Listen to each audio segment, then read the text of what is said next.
Talk to me about why barefoot running. What is barefoot running when someone says that? I mean, the obvious answer to me, or the obvious thing I think of is like running without shoes. But is that it? Barefoot running is kind of a catch-all term for minimalist running. Most of us, I do know a guy in California who runs barefoot all the time, and I've met, and I've interviewed a guy on my podcast who started out barefoot, and he's pretty much runs barefoot all the time, even on trails. The trails I run on, I can't run fully barefoot. So I started out with a 4 millimeter thick piece of rubber that was a DIY Huarache sandal kit, and basically paracord tied onto your feet. And so you still feel all the, everything that's there on the trail. And if you land on a big rock, it still hurts. But that was my start. And so yeah, it's called barefoot running, but usually those of us who are doing it in sandals.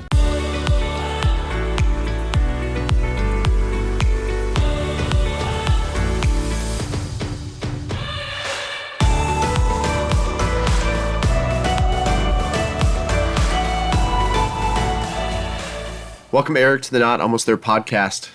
Thank you, Joe. I appreciate the invitation. I'm excited about our conversation. Yeah, it's so great to be with you today.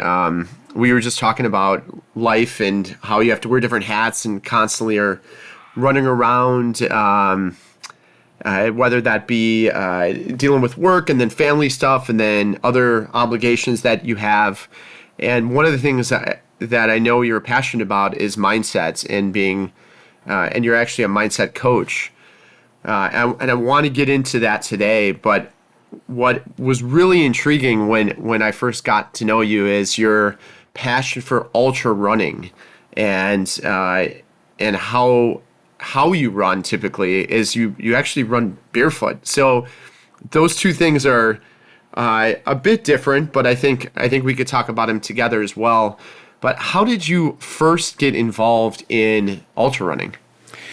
I got involved in ultra running. I had done a lot of inner work, some things that I had done in 2017 to kind of get past some limiting beliefs. As a result, I ended up getting about 30 pounds lower in my weight. I got to where I really wanted to be. And in September, a friend of mine I saw on Facebook, he completed a 50-mile trail race. And he tried several times during the year and had not made it for several reasons. But he finally made his goal of running this 50-mile race. And I looked at his pictures and I said to myself, that kind of looks like that could be fun. And then I said, I've lost enough weight, I bet I could run again.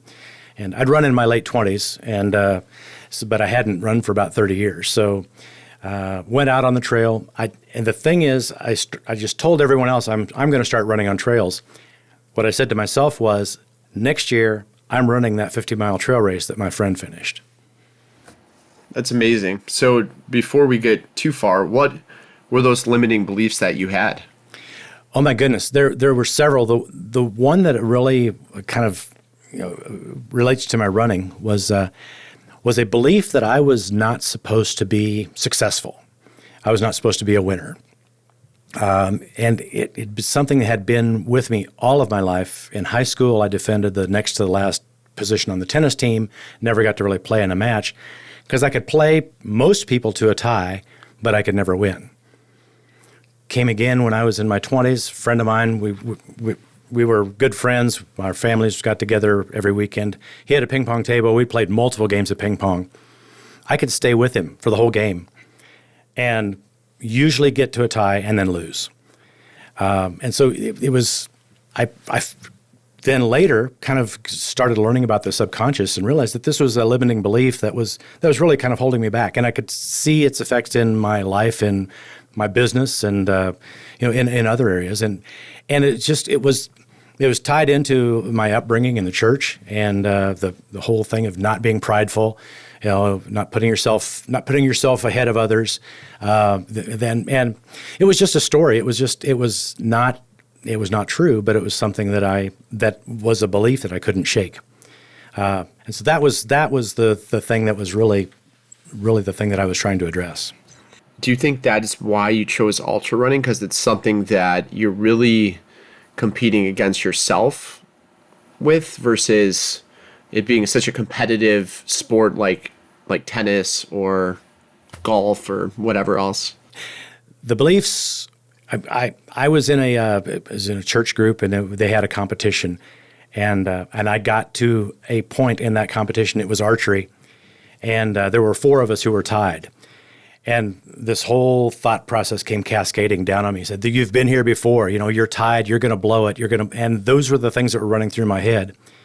But I'd done enough work, with mindset to kind of counter that, calm myself down, and say, "No, I've got this. And I had to make the shot, and I made it and won." So it was not so much that I was avoiding competitive situations to choose ultra running. That was just what presented itself. No, that makes sense. And how did you get started then? So you see this photo, you get inspired. I'm sure many people do. I get inspired often by other photographs or successes people have, but it's often one thing to get inspired by them and the next thing to take those first steps. So how did you go about doing that? One of the things that's important for me as a mindset coach, and it's a place that I think any kind of transformation has to start, is making a decision. There are things that I've kind of looked at and says, "Oh, it would be nice to do that. I would like to do this. I'd like to learn." For example, juggling. That was something I kind of dabbled with several years ago, and there's a lot of benefits to learning that, but I've never pushed myself through to really learn it. So when I said the difference was, I didn't say I want to run that race. I said I'm going to run that race, and for me that was a kind of line in the sand decision. And so the next day I was out. I dug up a pair of shoes and went out. There's some mountain bike trails near us, and I went out and ran my first mile on the trail. Got it. And then from there, did you sign up for a 5K, or how did you progress through that? I kept running, kept training. Of course, I mean, if for anybody who's begun or started running, there's always that time period, for several weeks where your body feels like you're going to die every time you go out there. Yeah. And I knew I had to get through that period. And so, I got to where I could run, 3 miles at a time. And then I found that on the same trails I was running, that there was a Thursday trail running group that met every Thursday night, went out and ran trails, and then they'd hang around and drink beer afterwards. So I started running with those guys. And in that group, there are, guys who run 100 miles, 50 miles, there's all levels, but there are people there who think, it's normal for anybody to be able to run, 50 or 100 miles. So that was a thing that kind of helped. My first real race was a 50K, which was just a few weeks before the 50-mile race that I'd signed up for. A few weeks before? 6 weeks. Wow. So you did a 30-mile race, 31-ish mile race right before a 50-mile race. Yes. Yeah, but how was that experience? Oh my goodness. It was 3 loops of 10 miles. Okay. And people think Kansas is flat. The place in Kansas where I live is not flat. There's about 1,700 feet of elevation gain in every loop, and so it was a fairly tough course. And I was at about 14 miles, and of course that was in training for it. 14, 15 miles was kind of about what my training runs were for that race. And I remember the self-talk starts coming. It's like, you can't do this. This is too hard. It's too much. And I got close to the last, the last part of that 20-mile loop, and I was going to quit. I was like, 20 miles, that's good. I'm fine with that. And a lady from my running group that I was fairly new, so we didn't know her all that well. About a quarter mile from the start finish, she came and she says, "You have 8 minutes to start for your last loop, or you'll get disqualified." I told her I can't do it. I'm too tired. She said, "Oh, come sit down at the aid station. We'll talk about it." They dumped ice water on me. They filled my pack, fed me watermelon, fed me whatever they could think of to hand me. And I stood up and I said, "I feel better." And I left the aid station with 2 minutes to spare to start my final loop of that 10 miles. And I ran stronger that third loop than I did the second loop. So I finished. I was DFL, and the people were sweeping the course, 100 yards behind me, but I finished it. That's amazing. So do you look back at that as a pivotal moment, like having those aid station people take care of you in that way? Because there's many races may not have those folks, or if they do, then maybe they don't have that care like the ones you met. Do you look back at that moment? Most ultramarathon races that trail races, the trail running community is very encouraging, and I had to drop. I was running a 100-mile race this year, and the heat was brutal. Out of 47 who started, only 11 finished, and I was one who it was so hot I couldn't continue. And at the aid station, I came in and I said, "I'm done," and they said, "Oh, sit down and think about it. You may not be done. You may feel better in a little bit." So that seems to be fairly common when people come in and say they're ready to quit. The aid station workers try to balance that physical, whether it's something physical that you're really at risk to go on, versus just a mental thing of like, well, you can recover and keep going. So, and what's your pace typically when you're running these longer? I am a back of the pack person, so my goal is to finish before the cutoff, and so usually 50 miles, 100 miles, I'm trying to maintain 17, 18 minute pace. Depends on the terrain. There's a huge health component to this, but you do it more to overcome the mental adversity of accomplishing something this large, and how you could break down, and we'll talk about this in a second, how you break down the race to get through it. But do you do it more for those reasons, or I guess what is your why?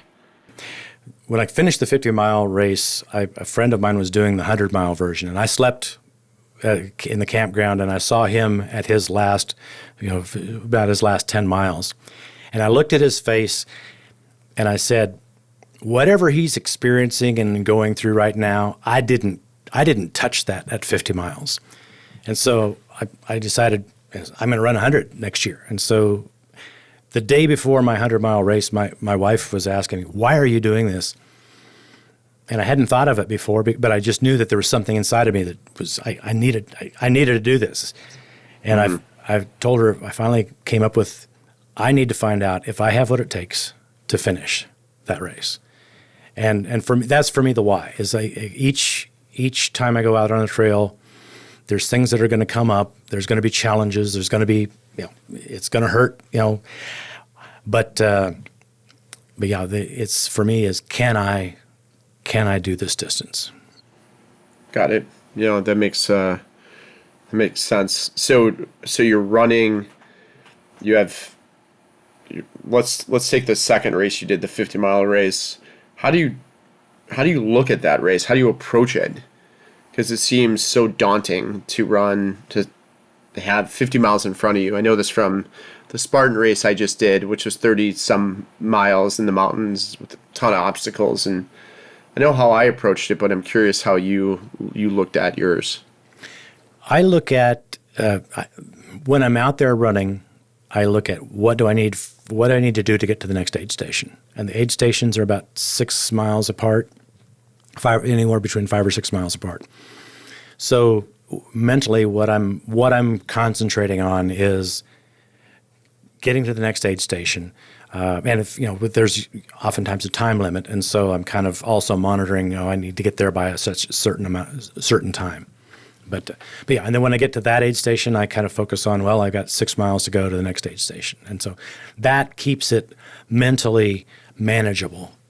And also that reflects in your physical performance as well, because if you start thinking, if you're at 25 miles and your mind says, "Oh, you're only halfway and you're shot," it's real easy to say, "Well, yeah, I'm done. I can't do this."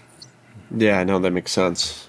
So, I look at it, things that like when I did the ultra, it was 1 mile at a time. I was just like, let me get to that next mile and forward motion, because you'll eventually get there as long as you're moving forward, right? Mm-hmm. And there was time cutoffs as well, and we were fine with that. But it was, for the most part, it's just moving forward. And I think for folks out there that want to challenge themselves to something, when you hear 31 miles, 50K or 50 miles or 100 miles, it seems very daunting. And it definitely seemed that way for me in the past. But what's interesting about ultra running versus like a marathon is that ultra running can be slow. You can be present. And it's really just you're competing with yourself in many ways, versus a marathon, I think, is competitive and a whole different level. It's still an incredible feat, but it definitely is more fast-paced than an ultra run. Would you agree, Eric? I would agree. With a marathon, it's a shorter distance. It's shorter. I mean, it's like you said, it is daunting, and it does take a lot. But you can really run and push for a marathon for speed. In fact, most marathon runners now, if they continue to run marathons, they will think, well, can I improve my time? Can I improve my time? In ultramarathon running, every course has its own challenges, is different. Most of the ultramarathons are run on trails, and so you can run the same trail, and every year, the conditions will be different. The Hawk 100, my first attempt, I was doing well until the middle of the night it rained.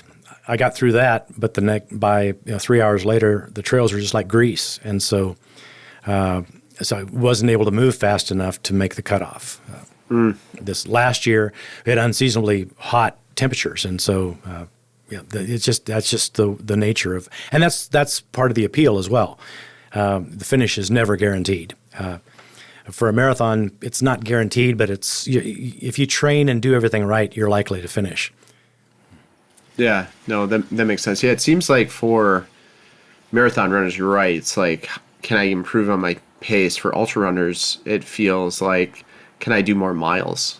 Can I take that next step up? Which is pretty fascinating. So talk to me more about the Hawk 100, your 100-mile race that you're training for. This year will be my third attempt. My friend, the Hawk 50 was the course where I did my 50 miles. And so they offer a marathon, they offer a 50 mile, they offer a 100 mile. So I did the 50 mile, which was 2 25-mile loops on the trail. And the 100 then is 4 loops. So I've had a DNF twice for the 100. And I accept that. I accept the fact that I didn't finish, and it's like, I'm going back again. I'm going to next year will be a different year, and I'll take what I get, and I'm going to prepare a little bit differently for it. I'm going to try to condition myself to the heat a little bit better this year than I did last year. I'm working on my form, my running form, so I can get a little bit more margin. But yeah, it's again, it's never guaranteed. I mean, we had huge drop rate last year, and so yeah, that's I still have that in my goal is like, yeah, I've failed twice. I'm gonna go back until I can say I did it, or becomes really evident that that's not one I'll ever be able to do. I have faith that you're gonna knock it out of the park this year. But what are some of the things you're changing with your form? I am a certified ChiRunning instructor now, and so I have been practicing ChiRunning since I started. Shortly after I started trail running, a friend of mine. You got to explain what that is now. My friend who told me about it said he called it ChiRunning, and Chi is the Chinese word for life force. It's the force that runs through all things, and acupuncture is based on the Chinese interpretation of how qi moves through the body. And Tai Chi is a martial art, and so ChiRunning is based on the principles of Tai Chi, which is moving from your core and having a posture and being balanced. So helps with reduce injuries and helps to give you efficiency in running. So keeping my form, learning how to keep my form and hold my form for a longer period of time will help me go faster. So tighten that up a little bit. Like what do you actually do? So the basics of ChiRunning is having an erect posture. So you're we call it a column. There's a line between your ear, your shoulder, your hips, and your ankles, and that stays in a straight line. And so you would lean forward from your ankles, or we say you fall. It's a forward fall, and pick up your feet and let your pelvis rotate in a relaxed manner. So it keeps your stride. Your feet will land under the center mass of your body instead of heel striking out in front. There's all of these things kind of work together to actually let gravity pull you forward. And so as you think of it as an upright, standing upright, keeping, like almost standing at attention, and then if you move your body forward and leave your feet on the ground, you get there's that pull of gravity pulling you forward, and you pick up your feet and go. So are you trying to recreate the feeling of running downhill a little bit? Yes. It will. When it's done correctly, you get that same kind of feel on level ground. And how has that helped you? Is that make running long distances easier in terms of on your body? Does it help your overall endurance? Walk me through that. It helps overall endurance. For me, the biggest thing is I have not had any injuries related to running. I take that back. I have to qualify that. I did get a small bit of plantar fasciitis, but that came from the fact that I was letting my form lapse, and so I was not running. That's why the injury came. As far as kind of shin splints, knee problems, hip problems, those things I just have not had any of that to deal with because of ChiRunning. As far as speed, it can be done competitively as well. So, but I do it for the fact that I can run and walk in a way that I can keep going for my 100-mile run. I was at it for 30 hours, so I was able to keep moving and finish. That's amazing. And I'm sure people can Google ChiRunning. Is that what you'd recommend, or is there a resource? You can Google ChiRunning. There are instructors worldwide. The Danny Dreyer was the guy who invented it back in the late 70s or 80s. There's also a book, ChiRunning. That's how I first learned, was from reading the book. The technique is described very well in that, so it's something that can be done that way. If you Chi Living is, I think the name is the website, so you can find an instructor that would be close to you, and resources there too. So I think there's some online training through the Chi Living site as well. So that's something I really want to look into. I always feel like when I'm running my form, I just don't know what I'm doing. Really, I just run. I know and it's funny because when you see videos of yourself, that's when you realize like something isn't right. Mm-hmm. I was doing this video for a promo, and I noticed my arms or my hands were like so close to my hips, and I'm like, what am I doing? Mm-hmm. I think they're supposed to be close to your heart when you're, essentially running most hills or trails or whatever that may be. I mean, I guess I only say that to say that it's not always that they should be by your heart, but it was obvious that I have no idea what I'm doing, so I should look into something like that. And as far as running efficiency, what we say in ChiRunning is that have as many body parts moving in the direction that you're going as possible. And so any motion that is not in your direction of travel is actually sapping energy. So I mean, a lot of people, they'll sway side to side, hips will sway side to side, or they'll be bouncing up and down. I mean, any motion that's not going forward, that energy is kind of bleeding off for both your speed and your endurance. Got it. No, that makes total sense. So I teased this in the beginning of the podcast, but one of the things that I find remarkable is barefoot running. I know there's been some very popular books on this, but I don't know much about it, and it doesn't seem like a feasible thing. Like when you think about like running barefoot in trails, you're like, oh, okay, well, I know the trails that I run on, and like, how do you even, like, they're rocky and they're just not in a condition where you think bare feet would be a good idea at all. And I mean, if you think about the shoes that are popular now, that the Hoka Speed Goats as an example, and how much cushion they have, it's like the exact opposite of what you're doing. So one is, talk to me about why barefoot running. What is barefoot running when someone says that? I mean, the obvious answer to me, or the obvious thing I think of, is like running without shoes. But is that it? Barefoot running is kind of a catch-all term for minimalist running. Most of us, I do know a guy in California who runs barefoot all the time, and I've met, and I've interviewed a guy on my podcast who started out barefoot, and he's pretty much runs barefoot all the time, even on trails. The trails I run on, I can't run fully barefoot.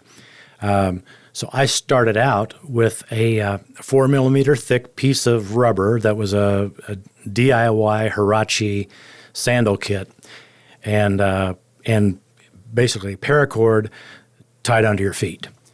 And so you still feel all the, everything that's there on the trail. And if you land on a big rock, it still hurts. But that was my start, and so yeah, it's called barefoot running, but usually those of us who are doing it in sandals, if we're on a trail. So what are some of the brands that people swear by when it comes to this? There's Xero shoes, Xero. Of course, the Vibram 5 Fingers. That's been a popular one for a long time. That there are still people who do that. I run in Bedrock sandals, and I have a pair of Luna sandals, and both of those, and you can buy various kinds. And what I usually do with the sandals that I've purchased, I have trimmed to fit my foot, so I like not to have a whole lot sticking out in front of my toes. Yeah, and they're about my trail running sandals that allow me to really, really not have to worry about where I plant my feet are about 13 millimeters of rubber, and that's it. That's it. No support, just straps and a piece of Vibram rubber on the bottom. Got it. And how has that helped you? Like, what's the main advantages of this? I can't heel strike for very long, and so. Running minimalist, running what we call barefoot, you really have to bring your feet down pretty much under your body. Because if you're running with your heel out in front very far, your body will tell you you shouldn't be doing that. Fascinating. So did you find it's a training aid for people to avoid injury? Yes. And you talked about Hoka. Hoka Speed Goats was what convinced me to switch to barefoot. Really? Yeah. Why is that? They were, I bought them. They were just a little bit snug to begin with. And then on my 100-mile run at about mile 58, I didn't get the laces loosened in time, and they irritated the tendon in the top of my foot. And so at 58 miles, it felt like somebody had stuck a knife in my foot. And every time I tried to run, that pain would just stop me. So I ended up, I did most of it at what we call a power hike. I was walking, but I was doing 15-minute miles, but I was still walking. What about things like I had a bad ankle injury in my last race. I can't imagine that running in zero shoes or barefoot would help that, but does it? I have not rolled an ankle. I came close. I have not rolled an ankle since I started going barefoot. Now I did I did the Javelina Jackass, which is a 20-mile loop at October 31st in Phoenix. It's part of the Javelina 100. And I did something there I stepped wrong, and I've got this little bit of pain in my ankle. It's not stopped me from running, but it's sore. So it doesn't completely prevent that. I mean, if you step wrong on a rock, I mean, you can still injure an ankle. But part of my transition was strengthening my feet. And so I had to cut back on my miles and work on just going out and running only 3 miles, even though my body told me I could do more. My feet, if I went farther than that, my feet were not happy. What have you learned then over the last several years of being in this sport about yourself? Were you able to conquer your limiting beliefs, and did this sport then make you want to get into more of your mind, and then in turn you became a mindset coach from it? I was from my limiting beliefs. I had hired a life coach after I'd kind of done the work on my own. I'd hired a life coach, and in talking with her, she made the comment to me. She says, "Why aren't you being a life coach?" She says, "What you've experienced, what you've gone through, you could help other people." And so I was doing that in conjunction with my running when I first started, and then as I was running, my pace. One of the things we have in ultramarathons is pacers. After I'd done 50 miles, my pacer was running with me. He made the comment to me. He said, You've got the mental side of this running figured out." And I didn't realize that I'd taken that mental work that I did to kind of get over those limiting beliefs into my ultramarathon running. And so that was kind of how I was already kind of in that space of working toward being a life coach. And I said, the running just became a good extension of being able to say, here's what you face at 60 miles of an ultramarathon. Here's kind of the dark places that you go to and the things that your mind is telling you. And here's the mental tools to get through that is the same kind of mental tools you need to get to transform your life for any other goal. When people are hearing this and they hear life coach, and I know that's a word that gets thrown around or all kinds of various coaches out there online. Like, how do you even go about finding a coach for helping with this stuff? People that have limiting beliefs. What was your process?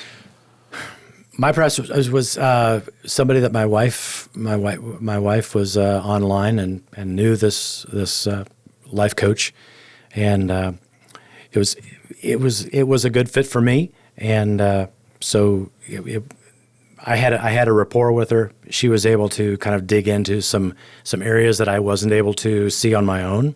I did a lot to on my own, getting to where I was.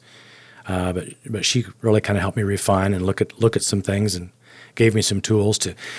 And what I say that I help people manage thoughts and emotions, and for running an ultramarathon, the mental side of running distance, that's what it's about. Is learning how to. You don't control your emotions, you don't control your thoughts, but you manage them. And so when those thoughts and emotions come up, it's how you respond that makes the difference.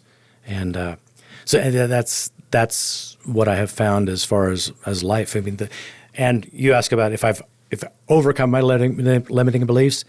There's always things to work on. There's always little things that I have to keep aware of my own self-talk and the things that I'm not doing as efficiently or as well as I should be or as I want to be. Yeah, that makes sense. What are some other resources that you'd recommend, books, podcasts, anything like that, for people to dive a little deeper into this stuff? For me, the book that helped the most, that got me kind of out of that cycle of, and I read lots of self-help books trying to overcome my limiting beliefs. The one that helped me the most was called How to Break the Habit of Being Yourself by Dr. Joe Dispenza. And for me, it describes, the way I interpret it, it describes the interaction between what the Bible calls the soul and the body. The Chinese would call it the qi in the body. There's the mental side, the way that we think, shows up in our body, and so that relationship between mind and body was really what helped me to break that habit of being who I was all the time and be somebody different. Got it. Another book that I kind of said changed my life. There's a book called Breath by James Nestor, and again, I have it. Yeah, It's somewhere around here. I agree. There's that was awesome. Go ahead. Yeah, and so the for me the ChiRunning and the things that I do in running, I took that kind of mental work of being aware of what's going on in my body into my running. And so when I encounter situations that are stressful, it's not only what I think, I'm also aware of the response in my body. And all of the things that we think are there's a corresponding chemical reaction in our body. So that was the thing that really helped me to start making some progress toward the goals that I had tried to reach for a long time. Yeah, I like the studies that he did on himself, even regarding nasal breathing and mouth breathing. Oh yeah, that was incredible, and how important it is to breathe through your nose and not just your mouth. And if anyone is on the fence of the importance of that, I'd highly recommend checking out his book and at least the chapters on that, because he went through it himself. He went through this. How long was it? Do you remember? Like 10 days? Yeah, 10 days of breathing. He had his nose completely stopped. Yeah, completely stopped for 10 days, and then he did the opposite, where he had his mouth and I didn't even know that has such an impact on your teeth and your. Mm-hmm. Just really the formation of people's faces is largely derived by how they breathe.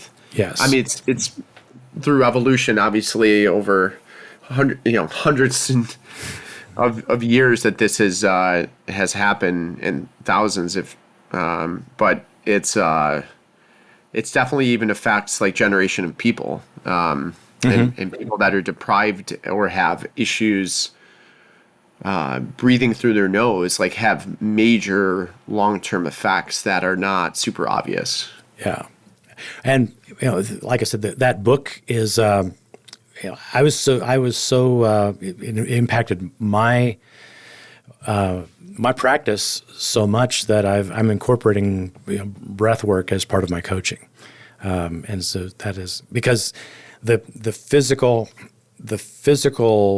part of who we are has a huge effect on your mental state. And so, I have, as a result of that book, I've been working to breathe slower and breathe at a lower volume.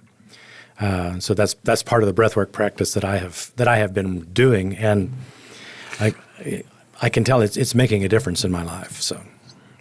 Yeah, no, it totally does. I like I personally like the 4-7-8 method by Andrew Whale. Okay, is that Are you familiar with that one? No, I'm not. There's a whole lot of different patterns, I know. Yeah, there definitely is. But this one's pretty well known. In fact, James Nestor talks about it in his book.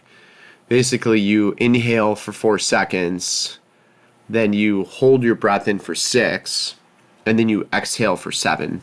Okay. And you just repeat that cycle 4 to 5 times. So I just find it easy.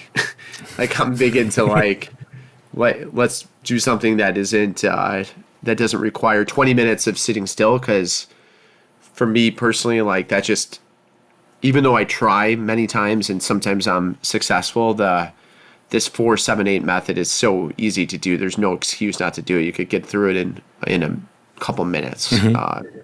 And it helps you really relax in a different way. So I'd highly recommend people try that. It's really that simple. You could Google videos on it, but you don't need to follow any guided meditation. It's just breathe in for 4. Oh, it's breathe in through your nose too. Mm-hmm. Hold for 4 seconds, and then when you breathe out through your mouth, and you push it out, so you actually make a sound as you breathe. So you're just trying to force the air out of your body.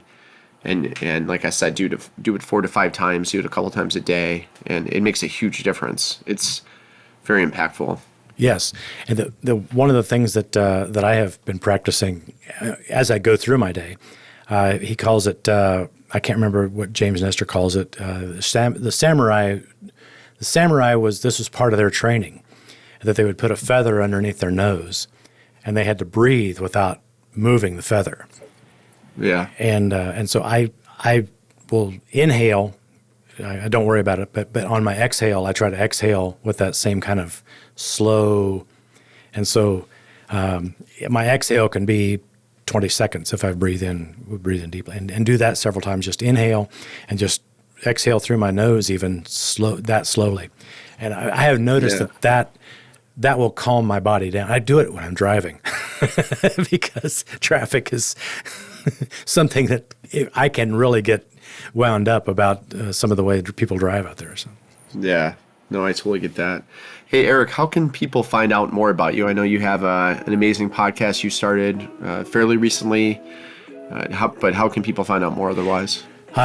2 things. My website's probably the best way, is just my name, ericdeeter.com. The podcast is the show notes, ultramindsetpodcast.run. But it's the Ultramarathon Mindset is the name of the podcast. It's everywhere podcasts can be found. And so interview people who are out doing epic things. And that's I look for good stories, people who are out there. And usually we'll talk about the mindset involved. Yeah. Well, you certainly have a good story and incredible mindset, and I think a lot of people can relate to having limiting beliefs, and the difference that you made for yourself is you took action. Yes. You made a decision, you took action, and you're doing it. So congratulations on everything, my friend, and I would highly recommend people check out your podcast, and it was great to spend this time with you today. Yeah, thank you a lot, Joe. I appreciate it.